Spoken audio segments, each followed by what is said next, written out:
जय भीम, जय मूल निवास साथियों। आज हमारे साथ है मूल निवासी हेमराज सिंह पटेल सर, जो People's Party of India Democratic के राष्ट्र प्रवक्ता है। तो पार्टी ये दावा करती है कि पार्टी का प्रभाव देश की राजनीति में बहुत तेज़ी के साथ पड़ रही है।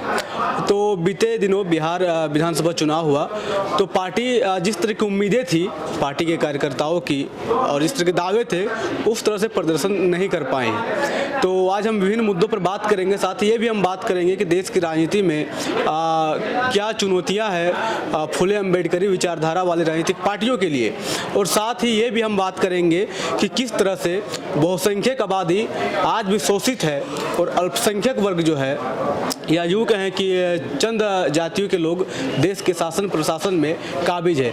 तो सर पहले बहुत बहुत स्वागत है आपका हमारे चैनल एलेमेंट्री न्यूज़ नेटवर्क में। धन्यवाद आपका। तो सर बताइए कि पीपीआईडी क्यों संघर्ष कर रही है, अगर पूछे ये तो सिंपल भाषा में। देखिए, बहुजन आंदोलन जब से शुरू हुआ डॉक्टर बाबा साहब अम्बेडकर के गुजरने के बाद, तो ये विचार समाज के बुद्धिजीवियों में आया कि यदि हम सही मायने में संविधान का अनुच्छेद नंबर 10 जो मुख्य ड्राफ्ट है संविधान का, उसमें अनुच्छेद नंबर 10 के तीसरे पार्ट में हम सबको बैकवर्ड क्लास ऑफ सिटीजन कहा गया है। मतलब हम आज जो हम SC ST OBC article number 15(4) और 16(4) के तहत हैं, तो एक कॉमन आइडेंटिटी डॉक्टर बाबा साहब ने या उनकी और जो साथी रहे हैं संविधान सभा में, उन्होंने हमें एक जो कॉमन आइडेंटिटी दी है वो BC की दी है, बैकवर्ड क्लास ऑफ सिटीजन की दी है। और उस बेस पर हमारी जो पॉपुलेशन है वो आज के डेट में 90+ है। जब कॉन्स्टिट्यूशन बन रहा होगा तब मुझे लगता है तब भी 85% या 80% से कम नहीं रहा होगा। और कॉन्स्टिट्यूशन लिखने का मकसद ही था कि इस मेजॉरिटी वाले पॉपुलेशन के कम्युनिटी को इस देश का गवर्निंग पावर मिलना चाहिए। लेकिन गए 75 साल संविधान लागू होने के बावजूद भी वो स्थिति निर्मित नहीं हुई। बाबा साहब के गुजरने के बाद बाबा साहब ने जो पार्टी बनाई थी जिसका नाम RPI है, और भारत के इतिहास में 1971 में उस RPI ने पूरे देश में जो राजनीतिक गठबंधन किया वो केवल एक सीट के लिए किया। कांग्रेस पार्टी से गठबंधन किया और एक सीट मांगा, मतलब लोकसभा में, और उसका हाल अभी तक क्या हो गया कि वो खत्म हो गई पार्टी। उसके बाद सम्माननीय काशीराम साहब के नेतृत्व में एक नई पार्टी बनी, बहुजन समाज पार्टी। उसका भी सफ़र थोड़ा आगे बढ़ा, लेकिन जिस उम्मीद से बढ़ना चाहिए वो नहीं बढ़ा। और उसमें हमने ये कमी देखा कि जो डेमोक्रेटिक लीडरशिप है वो डेवलप नहीं हुई। फिर उसके साथ साथ जो बहुजन कॉन्सेप्ट है वो कॉन्सेप्ट भी मैच्योर नहीं हुआ, वो भी कास्ट में आके रुक गया।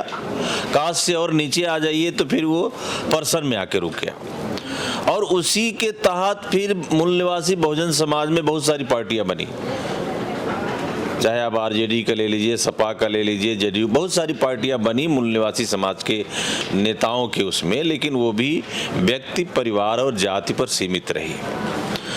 तो PPID बनने के पहले हमने 5 साल एक प्रैक्टिस किया जी कि बहुजन समाज पार्टी से जो गलतियां हुई हैं वो मतलब गलतियां सुधारी जाएं और उसमें फिर से एक रिफॉर्मेशन आए और हम उसी को ठीक ठाक चलाएं। लेकिन 5 साल के प्रयास के बाद भी उन्होंने हमको मिलने तक का मौका नहीं दिया। और तो छोड़ दीजिए, अच्छा हमारे सीनियर साथी जो बामसेब के राष्ट्रीय अध्यक्ष भी रहे हैं, मुझे लगता है नाम नहीं लेना चाहिए, और उन्होंने बामसेब छोड़ के उधर PhD करने गए। और PhD करने का मकसद ये था कि ऐसे नेताओं को हम बैठकर मतलब विधिवत इन मुद्दों पर चर्चा करेंगे और उनको समझाएंगे कि भाई बाबा साहब ने 29 अक्टूबर 1991 में यही पटियाला, पंजाब की पटियाला में बाबा साहब ने खुलकर कहा है कि हमारे लोगों को किसी भी हालत में ब्राह्मण या उनसे संबंधित जो भी क्लास है उसको अपने साथ किसी भी हालत में मिलाना नहीं चाहिए। फिर भी हमारे लोगों ने ऐसा किया और उसका परिणाम ये हुआ कि हम नीचे गए। और इस कारण 5 साल के इस कसरत के बाद जब पीपीआईडी बनी तो ये मकसद हुआ कि हम पूरे देश में पहले तो एक सामूहिक पहचान की बात रखेंगे कि हम इस देश के मूल निवासी हैं। और ये कॉन्सेप्ट 1882 में राष्ट्रपिता फुले साहब ने दिया। ऐसा नहीं कि हमने कोई नया कॉन्सेप्ट दिया है। राष्ट्रपिता फुले साहब ने, सेठ जी भट्ट जी आर्य विदेशी है, शूद्र अतिशूद्र भारत के मूल निवासी हैं, ये उन्होंने कही। फिर ठीक 100 साल बाद संयुक्त राष्ट्र संघ ने 1982 में इस कॉन्सेप्ट पर काफी रिसर्च करना शुरू किया और 10 साल की प्रैक्टिस के बाद उन्होंने 9 अगस्त को हर साल पूरी दुनिया में विश्व मूल निवासी दिवस ऑर्गेनाइज करने के सिस्टम में आगे बढ़े। और फिर हम उस कॉन्सेप्ट को जब लेके चले तो एक कॉमन आइडेंटिटी जब बने समाज में, जो कास्ट ज़्यादातर प्रभावी है, अभी भी प्रभावी है। बाबा साहब ने भी कहा है कि जब कास्ट रहेगा तो राष्ट्र नहीं बनेगा। मतलब हम भारत को संविधान के डायरेक्शन में एक राष्ट्र बनाना चाहते हैं तो कास्ट खत्म होना चाहिए और कास्टलेस सोसाइटी को ही हम इस देश में पावरफुल बना सकते हैं। तो इस कॉन्सेप्ट को लेकर के हमने जब People's Party of India Democratic निर्मित की, और ये कॉन्सेप्ट केवल विधायक या सांसद बनाने का नहीं है, ये पूरे समाज को पहले तो ये समझाना है कि यदि तुम इस देश के मूल निवासी हो, इसका मतलब इस देश का मालिकाना हक तुम्हारा ही है और वो फंडामेंटल राइट है। और जब तक ये कॉन्सेप्ट समाज में एस्टेब्लिश नहीं होगा तब तक मुझे लगता है कि हम उस दिशा में आगे नहीं बढ़ेंगे। और दूसरी बात यह है कि मूल निवासी बहुजन समाज के लोगों के दिमाग में जो बात सेट की गई है कि अर्थ के बिना सब व्यर्थ है, मतलब सब कुछ मनी ही कर सकता है। तो हमारे समाज के दिमाग में ये बात है, चूंकि हमारे समाज में मनी तो है नहीं और मनी नहीं होने की वजह से वो डिमोरलाइज हो रहा है कि यार हमारे पास मनी तो है नहीं, हम कैसे चुनाव लड़ेंगे, कैसे इसको फेस करेंगे, कैसे जीतेंगे। तो पहली बात तो वो मन से तैयार नहीं होता। हम उसको मोटिवेट करके किसी तरह तैयार भी करते हैं तो दुश्मन फिर उसी मनी का उपयोग दूसरे तरफ करके हमारे ही लोगों को परचेज करता है, खरीद लेता है। तो जिस दिशा में हम सोच रहे हैं कि नहीं, सही मायने में ईमानदारी से यदि वोट का सही प्रयोग करके हम वो चीज़ हासिल करेंगे, हमारा आदमी मनी की तरफ डाइवर्ट हो जाता है और इस वजह से हम इसको फेस कर रहे हैं। हमारे लिए सबसे बड़ी वैसी चुनौती है आज के डेट में। सर मैं आपको बीच में रोकना चाहूँगा। जैसे कि अभी वर्तमान की राजनीति है, तो वर्तमान की राजनीति विचारधारा से हट करके जो है वो विभिन्न मुद्दों पर जो है वो स्थापित हो चुकी है, जो जनता के मुद्दे से कहीं दूर दिखाई पड़ती है। तो उस हिसाब से पार्टी को भी, जैसे people party of India democratic है आपकी पार्टी, उसको भी कई नुकसान उठाने पड़ते हैं क्योंकि लोग विचारधारा की बातें सुनते नहीं हैं। और आपकी पार्टी, जहाँ तक मुझे पता है कि वो जैसे दूसरी पार्टियाँ हैं उस जैसी अपना प्रचार प्रसार नहीं करती, वो जनता के मुद्दों पर इलेक्शन लड़ने की कोशिश करती है, तो जनता समझ नहीं रही है। दूसरी पार्टियाँ जो है जिनके पास सभी सुविधाएं हैं, साधन संसाधन है, उनसे मुकाबला आपकी पार्टी कैसे करेगी? तो इसके लिए क्या रणनीति है आपके पास, ये दर्शकों को बताइए। देखिए, बड़ा अच्छा सवाल आपने किया। हमने अभी पहले आपको बताया कि हम इस देश में 90% हैं और भारत का लेनिन कहे जाने वाले बाबू जगदेव जी ने 1974 में ये बात कही कि 100 में 90 शोषित है, शोषितों ने ललकारा है, धन धरती और राजपाट में 90 भाग हमारा है। अब आप समझो कि हमारा वोट, ये वोट अलग से कोई क्या कहना चाहिए, फिजिकल चीज नहीं है, ये ना, ये तो स्पिरिट, मेंटल स्पिरिट है या स्टेट ऑफ माइंड कह सकते हैं इसको, ये दिखाई नहीं जा सकती। और बाबा साहब ने इसको हासिल करने के लिए जितनी कुर्बानी दी है, वो समझ हम यदि समाज में विकसित करते हैं तो समाज में ये समझ विकसित करने के लिए हमने जो फील्ड में जो रणनीति तय करने का काम किया है कि हर बूथ में जो हमारी पीएसए कमेटी होगी, मिनिमम 5 लोगों की हर बूथ में 5 minimum, it may be more than 5, 10, 20 भी हो सकती है, लेकिन मिनिमम 5 होगी। और वो बूथ कमेटी कह सकते हैं उसको हम, या पीएसए कमेटी वैसे तो जनरली कहते हैं। और उस कमेटी के माध्यम से एक एक व्यक्ति को ये समझाना कि भाई वोट से क्या हो सकता है। वोट नहीं था तो हम कहाँ थे, वोट आने पर आज हमारे साथ क्या है। आज यदि वोट खत्म होती है तो कोई व्यक्ति तुमसे मिलने नहीं आने वाला है जी। तो वोट की कीमत उसको समझाया जाएगा जब, और समझाया जा रहा है, ऐसा भी नहीं कि नहीं समझाया जा रहा है, समझ भी आ रही है, लेकिन वो समझ बहुत धीमी है, क्योंकि मूल निवासी बहुजन समाज के आदमी के दिमाग में अभी मनी बैठी हुई है जी। यहाँ मैं खुद उसका एक वो हूँ उदाहरण कि हम प्रचार करने गए तो कहते हैं पर्चा के साथ खर्चा भी चाहिए। पर्चा दिया तो कहते हैं खर्चा मिलेगा कि नहीं मिलेगा जी। इसका मतलब क्या है, उसके लिए पहले पैसा, और उसका उपयोग दुश्मन पार्टियां कर रही हैं। आपने बिहार में तो अभी प्रत्यक्ष देखा, उन्होंने उनके खाते में, यहाँ तक कि चुनाव की आचार संहिता लागू होने के बाद भी ये काम हुआ जी, जो कि अनलीगल है, पर फिर भी वो कर रहे हैं, उनकी सब कुछ सत्ता है, सारा कुछ उनके पास है। तो हम जब तक ये रियल वैल्यू नहीं समझा पा रहे हैं हमारे वोटर को कि ये वैल्यू है क्या, तब तक हम अभी फेलुअर है। हमारे लिए ये कठिन काम है, लेकिन असंभव नहीं है जी। हम जिस मात्रा में हमारी संख्या है उस मात्रा में यदि हम काम करने लग जाएं, रणनीति हमारी है कि हम प्रत्येक विधानसभा में 100 कैडर पर ईयर, मतलब 5 साल में कितने 500 कैडर होंगे, और 500 कैडर में ऐसा कोई गांव नहीं बचेगा जहां हम लोगों से टच में नहीं आएंगे। बूथ लेवल पर मतलब हर विलेज में। एक सवाल और है कि जैसे कि अभी बाबा साहब के नाम पर या मूल निवासी महापुरुषों के नाम पर अनेक संगठनें हैं, राजनीतिक पार्टियां हैं। तो जैसे कि बीएसपी एक उदाहरण है, सबसे बड़ी उदाहरण बीएसपी है। तो बीएसपी विचारधारा से भटक चुकी है, जैसे आपने पहले भी कहा।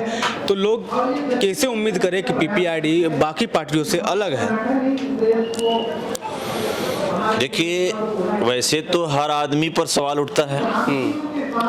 आज मैं बड़ा अच्छा बोल रहा हूँ, बड़ा अच्छा कर रहा हूँ, कल मैं भी तो बिक सकता हूँ, आदमी हूँ जी। लेकिन हमने इसको इसीलिए सेटअप करने के लिए डेमोक्रेटिक और इंस्टीट्यूशन फॉर्म दिया है।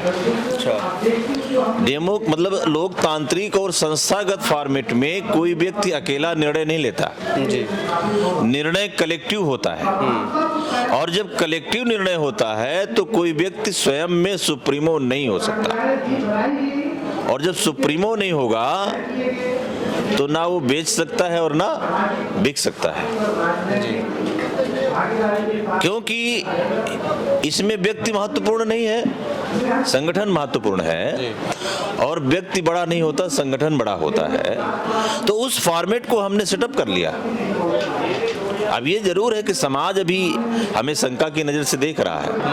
कारण ये है कि पीछे उसके साथ ऐसा हुआ है, वही ना मैंने पूछा सर, पीछे हो चुका उसके साथ ऐसा हुआ है। तो उसका सिर्फ और कारण ये था कि उन संगठनों के साथ रिसर्च विंग पहले भी नहीं था और आज भी नहीं है।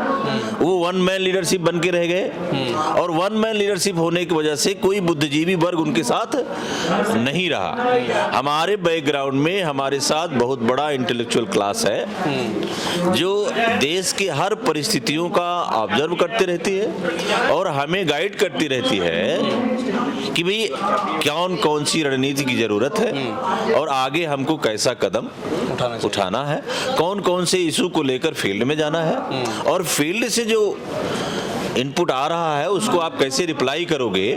ये सारी रणनीतियां हमारा जो इंटेलेक्चुअल क्लास है वो हमें देता रहता है और उस पे हम आगे बढ़ रहे हैं। बढ़ने की गति जरूर धीमी है लेकिन हम इस पर ज्यादा विश्वास करते हैं। एक कहावत है, देर आओ दुरुस्त आओ। देर हो सकती है लेकिन हम जब भी स्टेब्लिश होंगे तो स्थायी होंगे। ऐसा नहीं कि एक बार एक पंचवर्षीय मिले और फिर दोबारा। तो हम स्थायी रूप से आना चाहते हैं और इस रूप में आना चाहते हैं कि पक्ष भी मेरा होगा और विपक्ष भी मेरा होगा जी। मतलब मूल निवासी बहुजन समाज की कम से कम 3 ऐसी पार्टियां होंगी जो एक पक्ष में रहेगी, एक विपक्ष में रहेगी और एक बैलेंसिंग में रहेगी जी। मान लीजिए ये दोनों गड़बड़ाती हैं तो तीसरी आ जाए। अगर मैं पूछना चाहूँ कि आप अगर किस पार्टी को अभी अपने समय पे फर्स्ट नंबर, सेकंड और थर्ड में देखना चाहेंगे तो आप किन पार्टियों को का नाम? पहली बात तो ये कि जिन भी पार्टियों में डेमोक्रेटिक और इंस्टीट्यूशनल सेटअप होगा वो नंबर 1 पर रहेंगी। अच्छा है? तो आपको आज के डेट में पीपीआईडी के अलावा एक पार्टी है लेकिन वो फील्ड में है नहीं, बहुत पुरानी पार्टी है जिसको शोषित समाज दल कहा जाता है। अच्छा। लेकिन उसका जो उनके जो वर्करों का मैंने भी स्टडी किया है उनका, तो जो प्रहार है खासकर रिलीजियस प्रहार समाज को तोड़ता है, जोड़ नहीं रहा है जी। और हमने तय किया है कि रिलीजन हमारा कोई मुद्दा ही नहीं है, हमारा मुद्दा हिस्सेदारी है जी। एडिक्वेट रिप्रेजेंटेशन जो भारत के संविधान में शब्द है, संख्या के अनुपात में हिस्सेदारी है, यदि हम उसको मुद्दा बना करके फील्ड में जा रहे हैं और समाज उसको एक्सेप्ट कर रहा है तो इसका मतलब यह है कि जब सही तथ्य सामने आएगा तो वो लोग नंबर 1 पर रहेंगे।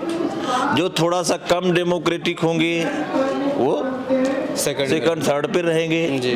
और उनको लगेगा कि हम भी यदि इसी पैटर्न को एक्सेप्ट कर लेते हैं तो वो नंबर 1 पर भी जा सकते हैं। क्योंकि होता क्या है, जो सरकार सत्ता में रहती है धीरे धीरे उसके खिलाफ पब्लिक का ओपिनियन ऑटोमेटिकली बनने लगता है जी। भले ही उसमें सारी अच्छाइयाँ हों लेकिन पब्लिक को लगने लगता है कुछ बदलाव होना चाहिए जी। तो बदलाव की परिस्थिति जब आती है तो फिर ऐसे दूसरी लाइन भी तीसरी लाइन भी हमारी ही होना चाहिए। क्योंकि मूल निवासी बहुजन समाज की संख्या यदि 90% है जी, तो हर हालत में यदि 1/3 पॉपुलेशन मतलब 30% जनसंख्या भी यदि कहना चाहिए कन्विंस होती है तो आप देख रहे होंगे 47 से अभी तक 30 से लेके 32% में ही सरकारें बनी हैं। इसका मतलब बड़ा चुंबक हमने तैयार कर लेंगे तो छोटे चुंबक अपने आप उसमें अट्रैक्ट होंगे तो फिर ऑलरेडी हम उस पोजीशन में रेगुलर बने रहेंगे। सर मतलब अगर मैं इस पॉडकास्ट या इंटरव्यू का मैं अगर निष्कर्ष निकालूं तो कहने का मतलब ये है साथियों कि भारत लोकतांत्रिक है और भारत में उसी पार्टी का राज होना चाहिए, शासन होना चाहिए जो पूर्ण रूप से लोकतांत्रिक हो। जो सबसे ज़्यादा लोकतांत्रिक है वो सत्ता पे, जो थोड़े से कम वो उससे मतलब ओपोजिशन में, मतलब पक्ष और विपक्ष दोनों पार्टियां लोकतांत्रिक होनी चाहिए। क्या सर मैं सही समझ पा रहा हूँ? बिल्कुल सही। तो आपने देखा हमारे साथ थे मूल निवासी हेमराज सिंह पटेल जिन्होंने बात की पीपीआईडी को लेकर, People's Party of India Democratic को लेकर, और मानना यही है कि जब देश लोकतांत्रिक है तो देश में शासन करने वाली पार्टी का लोकतांत्रिक होना बेहद जरूरी है। तो अपनी राय या कमेंट बॉक्स पे जरूर लिखे साथियों। आप देख रहे थे MNT न्यूज नेटवर्क। धन्यवाद। Thank you. MNT news network को सब्सक्राइब करें, लाइक और फॉलो करना ना भूलें। साथ ही बेल आइकॉन दबाकर जन जागृति की मुहिम में जुड़े रहें।